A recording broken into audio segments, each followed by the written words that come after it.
आपके सामने एक क्वेश्चन दिया गया है। A toy T jumps forward और backward. In each jump it moves 5 feet forward, whereas in each backward jump it moves 2 feet backward. If in 31 jumps T moves exactly 15 feet forward, then what is the difference of the number of forward and backward jumps? तो आपको बताना है कि difference क्या होगा forward और backward jumps का। देखिए क्वेश्चन को समझिए, काफी आसान लगेगा। सबसे पहले हम एक काम करते हैं, एक स्केल बना लेते हैं।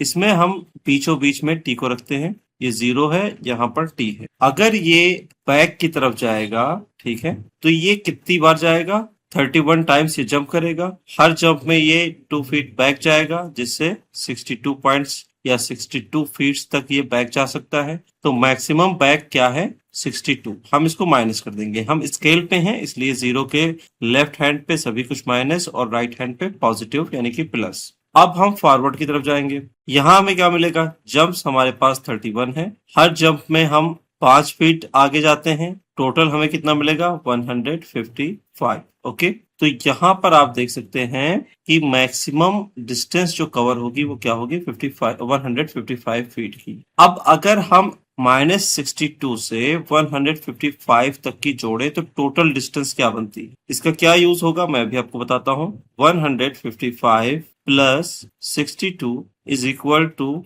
217। ओके, अब देखिए 31 जंप्स में 217 डिस्टेंस कवर हो रही है। ओके, कैसे? क्योंकि हमें ये नहीं पता है कि वो कब बैक जा रहा है, कब फॉरवर्ड जा रहा है। तो हम ये मानते हैं कि अगर वो एक बार फॉरवर्ड जाएगा तो 5 पॉइंट्स गेन होंगे, लेकिन अगर वो फॉरवर्ड जाने के बजाय बैकवर्ड जाएगा तो इस पॉइंट से इस पॉइंट की जो दूरी है वो कितनी होगी? 7 होगी। ओके, तो यही चीज निकालने के लिए हमने -62 से 155 तक की डिस्टेंस को काउंट किया है, तो वो आई है 217। अब ये कवर हो रही है 31 जंप्स में, जिसका क्या मतलब है? जिसका मतलब है कि 7 एक जंप में आप या तो आगे जा रहे हैं या फिर पीछे आ रहे हैं। ओके, यानी कि टोटल डिस्टेंस जो कवर हो रही है अभी के लिए एक जंप में वो 7 पॉइंट्स की है। जब तक कि हमें ये नहीं मालूम है कि बैक और फॉरवर्ड कब कब किया जा रहा है। अब हम क्या करेंगे? हम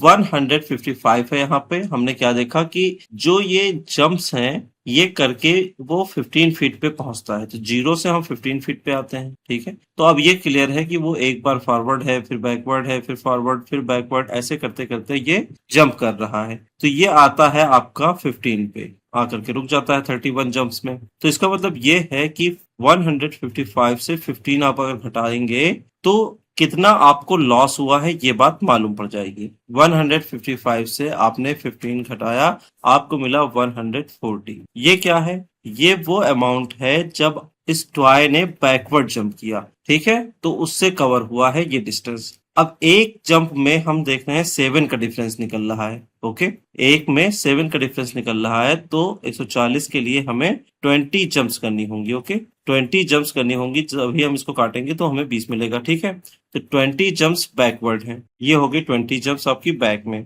तो फॉरवर्ड जंप्स कितनी होंगी? FJ।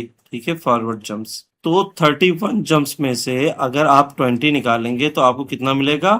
आपको मिलेगा 11। ओके, तो 11 क्या है? आपकी फॉरवर्ड जंप्स है। अच्छा, ना 20 यहाँ पे आ रहा है ना 11 आपको ऑप्शंस में देखने को मिल रहा है। हुआ क्या है? इन्होंने पूछा है कि डिफरेंस क्या है फॉरवर्ड और बैकवर्ड जंप्स का। ओके, तो अब आप क्या करिए, बैकवर्ड जंप्स में से फॉरवर्ड जंप्स घटा दीजिए, आपको कितना मिलेगा? 9 मिलेगा। तो ये 9 जो है ऑप्शन डी है, यही आपका करेक्ट आंसर है। क्वेश्चन में जो कहा जा रहा है उसको अगर आप ध्यान से पढ़ेंगे तो आप समझ जाएंगे कि कैसे इसको करना है। क्वेश्चन ये नहीं कह रहा है कि आप जब फॉरवर्ड जाएंगे तो सिर्फ 5 फीट कवर करेंगे और बैकवर्ड जाएंगे तो 2 फीट कवर करेंगे। दोनों का डिफरेंस 7 फीट का आता है। ठीक है, अगर आप एक जंप फॉरवर्ड कर रहे हैं तो इसका मतलब ये है कि बैकवर्ड से लेकर के फॉरवर्ड तक की आपने टोटल 7 पेसेस या 7 फीट का डिफरेंस क्रिएट कर दिया, और यही चीज आपको यहाँ पकड़नी थी, और इस तरीके से ये सवाल का जवाब आ जाएगा। यूपीएससी के सवाल घुमावदार होते हैं,